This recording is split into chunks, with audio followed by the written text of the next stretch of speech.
Hi guys, and welcome back to my channel. I hope you all really enjoy this video, and if this is your first time here, please hit that subscribe button and let's get into it.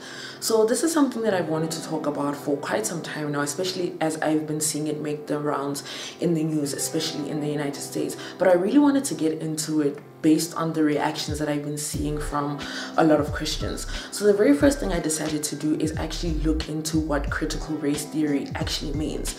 What became clear though is that depending on which side of the argument you kind of fall on, the definition of it is very different. So I looked and I found what is the generic definition of critical race theory, and it says that critical race theory is the quest for understanding the history of oppression in race relations, as well as the present attitudes and structures that continue that oppression today. So to me, I was like, okay, great, that's something that makes sense, right? Because it's saying that in trying to make sense of what we're seeing happening now, it's important to go back and look at the choices and the decisions that were made and the impact that it has today, right? So I was like, okay, great, that makes a lot of sense to me. What became clear though was that that's not how a lot of people were sort of seeing it. And I realized that, you know, a lot of the opposition or a lot of the very interesting commentary around this was coming from people who saw themselves as Republican in terms of their political view, or as Christians in terms of their religious beliefs. Now, I've always been the type of person that I like to make sense of things, right? So I like to understand why things are the way that they are, because I don't think things happen by mistake or by accident.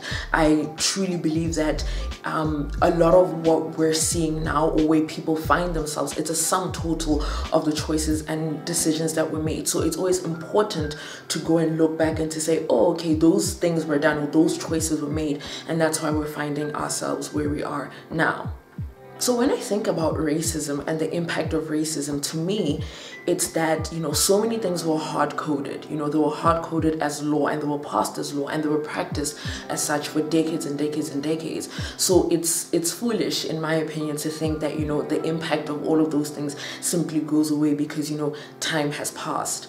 Now, I've also been the kind of person where I've never shied away from conversations around race. I mean, I don't shy away from conversations about many things, because they're conversations that I think are important. And I think when having these conversations, it's important to always consider the historical context, right? And I get it, is that, you know, going through the historical context of something like this can be painful for a lot of people. But then you have other people who don't really want to get into it because, you know, it forces them to look at, you know, the truth of how things came to be, and that can be uncomfortable and awkward for a lot of people. And I know a lot of people would much rather not talk about the historical context, and they would much rather focus on things that are convenient for them, or, you know, on things that are just easier for them, to enable them to have these conversations. So here's something that I will say, is that race is not a bad thing, right? A person's race, you know, their class, their gender, their religious beliefs, all of these things, you know, can give us information about a person's experience. You know, it can also even help us understand how they shape their worldview, right, based on individual experiences. So I don't think race is a bad thing. That's why something like when people say that they're colorblind makes no sense to me, because I personally want for people to not only recognize and see my color, but also recognize my humanity and my experiences in that. Where it obviously goes wrong is when people take a person's race and they use that as a judgment for a person's characters and competencies. That's where it goes wrong. But race in itself is not inherently a bad thing. It's not wrong. What I've realized though is that when people talk about racism, what tends to happen is that people tend to individualize it a lot. So whenever someone wants to talk about racism, the response that they get from someone who doesn't want to talk about it is the first thing that they do is they ask them, well, like, well, what racism have you experienced? You know, what is it that you've gone through? And I realize that people really do that when they are having a conversation with someone that they feel like has made it, right? So this is someone who has gone to university and gotten the university qualification. They have the corporate job, they have the house, they have the car, they have all of those things. So it's almost to say that because you are in the position that you're in now, how could you possibly want to talk about racism, because what do you know about that? The thing about that, it really bugs me, because I'm like, it's really just incredibly dishonest, right? Because the thing about it is when people are talking about racism, they're talking about the collective issue, right? And the effects that it's having, you know, currently as people are going through life. And I think it's dishonest to sort of dismiss it if the person that you're talking to can say for themselves that, okay, fine, I personally maybe haven't experienced racism, which okay, and you know, somehow it dismisses the entire conversation. So what, it means racism is not real. A couple of days ago I was watching a clip on Fox News, and they had pulled an interview that Barack Obama was having with Anderson Cooper, and Barack Obama was talking about critical race theory, and on Fox it was a panel, and I remember one of the guys in the panel being like, you know, what does Barack Obama know about racism? You know, he went to an Ivy League school and he became president of the United States, and he's a multi-millionaire. Like, what does he know? And this is what I mean when I say it's dishonest, because even if we do use the argument that Barack Obama has never experienced any racism in his life, does that mean that racism doesn't exist? And does it mean that now he can't speak on it, right? Because again, it's not about individualizing this thing, but looking at it as a collective. So outside of that, when I was doing my deep dive into critical race theory, I realized that that's exactly what it is. It's a theory. It's an academic concept. It's a framework, you know, that's about 40 plus years old, again, depending on who you ask. And the core idea of critical race theory is to say that racism is not merely based on individual prejudice or bias, but really when those things become embedded in policies and in systems and in structures within society. So again, when I hear that, I'm like, yeah, that's something that makes a lot of sense, right? When you really think about what it is that they're trying to say. But what has been very interesting is that so many people, when talking about this, they've somehow, I guess, come to the definition that says that, you know, critical race theory is basically saying that all white people are bad, white people are terrible, and that they're evil, and they're the ones who are responsible for all the problems that we have in the world, and that it in itself is racist. I've seen so many politicians just come out on TV and say critical race theory is wrong, because what it does is that it teaches white people to feel bad and to just always think that they're the worst people ever, and for black people, you know, to always see themselves as victim. And again, I'm like, it's not what I'm getting. It honestly isn't, which is fascinating to me, that that's where a lot of people are at right now. And even when you pay attention to the conversation, that's how a lot of it is centered, with people saying that critical race theory, it in itself is racist. So where does the church fit into all of this? So outside of the politicians, I've been noticing, of course, that so many Christians had a lot to say about this as well. And it became apparent to me that, you know, a lot of Christians were holding on to the same views that I was seeing a lot of the politicians put out there, right? So this idea that it says white people are bad, white people are evil, you know, they're the worst of the worst, and that it's a bad thing because it teaches people to be like they're evil and the other ones are victims, etc., etc. One thing I know for sure is that whenever Christians have conversations about race and racism, it always kind of starts in the same place, right? So the starting point is to say that we are all created, all of us, in the image of a holy God, right? So that's who we are, and that's how we were created. And then it moves from there to say then, when we talk about racism is then a sin issue. It's a heart issue, right? Because it talks about man rebelling against God's initial design and God's plan of how he created all of us in his image. One thing that I've seen in my own personal experience is that a lot of Christians get very uncomfortable when the, you know, conversation of race and racism is brought up. A lot of them even get angry and don't want to talk about it at all. And my thing is like, you know, we can't avoid topics or certain discussions because they make us uncomfortable and we don't want to get into it. You know, that's not how I think we're going to get to a point of really addressing these things in a real way and not in the superficial ways that I think these things have been done for so long. So like I was saying, in all of this, you know, Christians have adopted the same approach as a lot of politicians in saying that, you know, it's all of these different things and it's inherently racist and it's also unbiblical. I was listening to this podcast, and one of the people on the podcast, while making the argument of why it's unbiblical, went on to say the thing with critical race theory is that it requires white people to constantly be apologizing for their whiteness, you know, to apologize for the fact that they're white, and just constantly making these apologies and lament all the time. And then says that it takes it a step further, because it says that in order to be accepted in the society and to be seen, you know, as a good white person, you have to say certain things, you have to do certain things, you know. There's just expectations that are placed on you, and you constantly have to be doing these things in order to be in right standing. And they were using that to say, you know, that's an for them why they feel like it's not biblical, because we know that when it comes to God, it's not works based, that we're in right standing with God.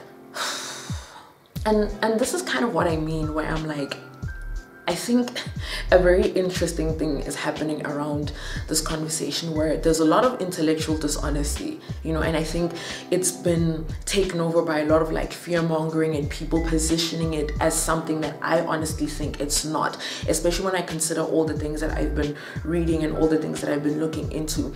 It's been positioned as something that it's not, and it's interesting the conclusions that people are drawing from it. Now, I think a lot of people within the church, you know, have been frustrated with how the church sort of deals with issues around social injustice, you know, and some people could argue that that frustration is justified, because a lot of people feel that, you know, within the church they met with platitudes, you know, in the face of everyday oppression, you know, and the discrimination that they face based on the color of their skin.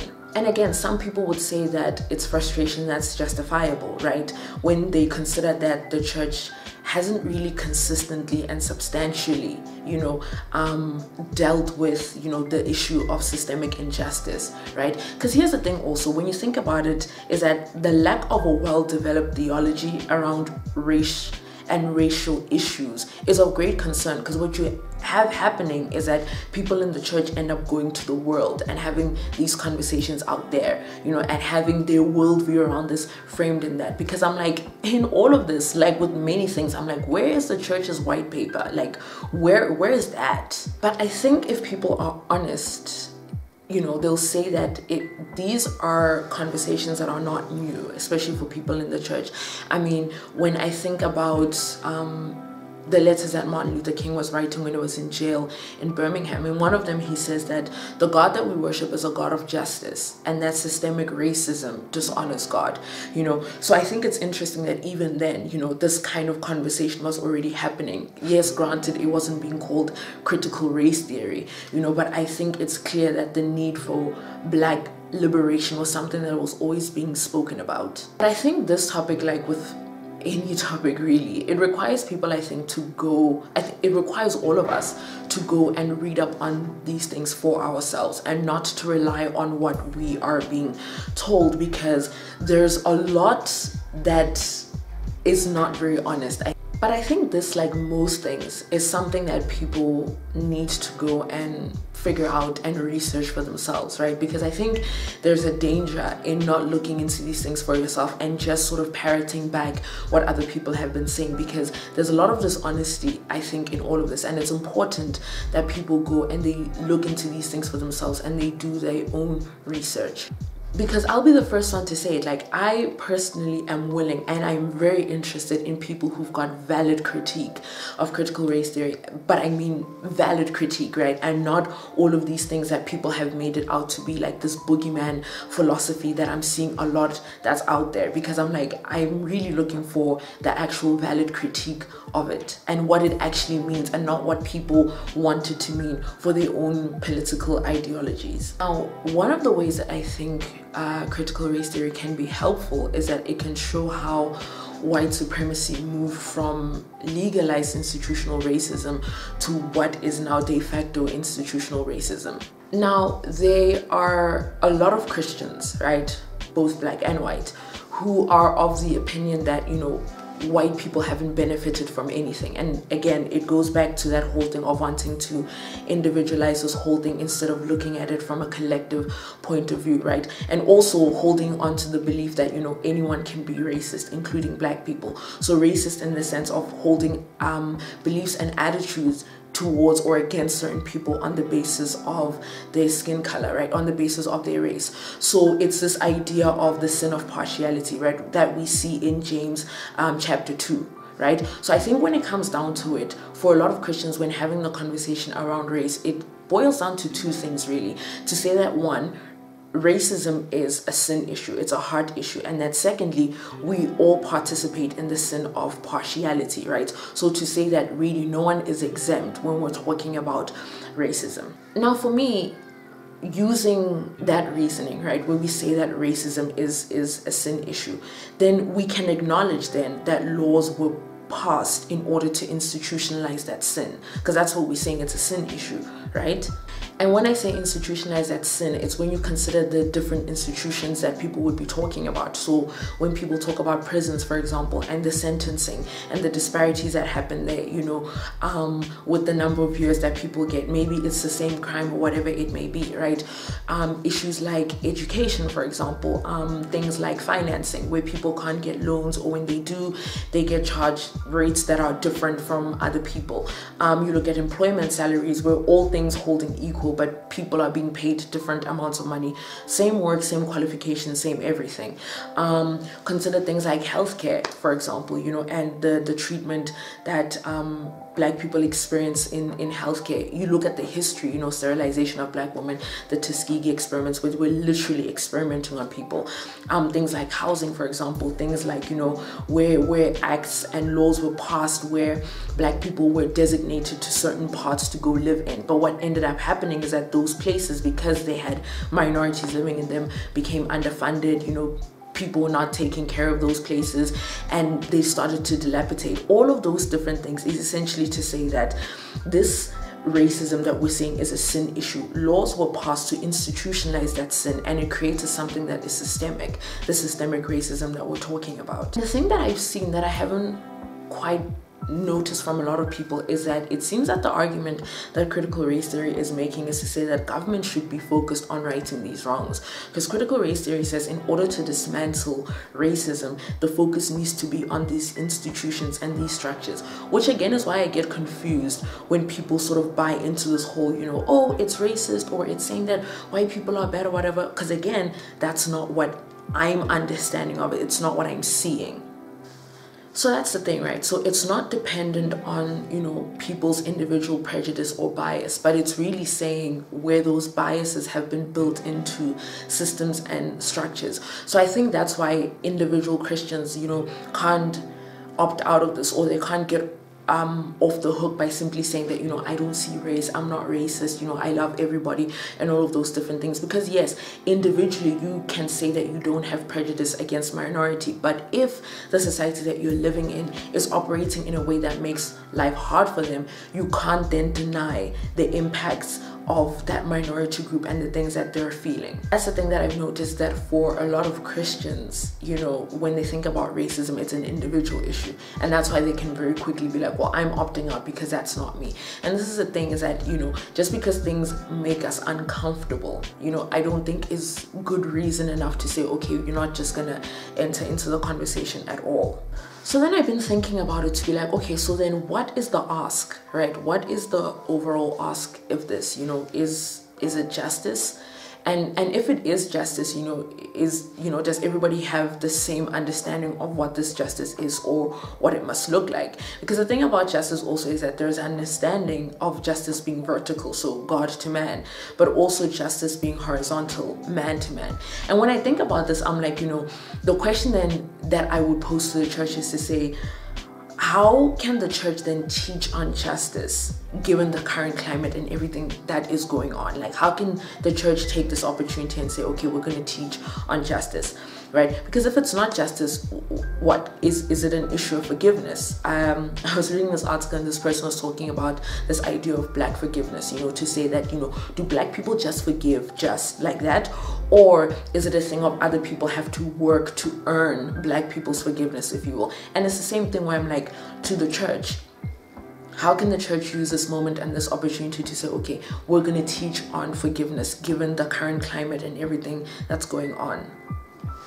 The truth of the matter is that I think it's hard for a lot of people, you know, the idea of forgiveness, because it's saying that, you know, having reconciliation without a reckoning, or reconciliation without a repentant spirit, you know, especially when you hear some of the things that people have to say. I think it really is difficult for a lot of people. The thing that's been the most sad, though, I think, is so many people have had their Christianity called into question when they have, you know, a difficult time forgiving. And I think it's really sad, and it's incredibly unfair, you know, to just out the gate call into question, you know, like, are you really saved if you're having a hard time with forgiveness? It's a lot. In all of this, though, I think that having a past that allows us to reckon with institutional sin, right? That brings about new understanding or new ways of having these discussions, I think will help aid in finding, you know, what are the root causes or the root issues in a society, in a nation, and then saying how, you know, these things are going to be dealt with. Because to me, throwing out the valid points of critical race theory may mean that we miss the opportunity to deal with the injustices that we are biblically, you know, required to. I think for Christians who oppose critical race theory, you know, and see it as the wrong solution to, you know, a real problem, I think the way to go about it is not to ignore the problem, but to come up with what is a right solution, right? So a solution that affirms the dignity of all people, you know, being created in the image of God. I think that's the way to go about it, instead of throwing out all valid points that are made by critical race theory. Because we have to remember also that the Bible does deal with oppression, you know, and it mentions, you know, vulnerable groups of people, you know, or people who are most likely to be vulnerable, so orphans, widows, immigrants, and the poor.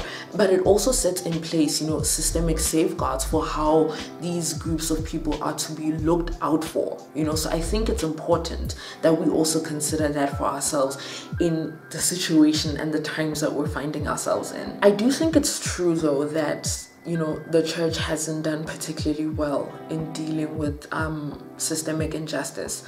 But the problem to a lack of, you know, sound theology on systemic injustice is to develop sound theology to systemic injustice. That's the way to go about it.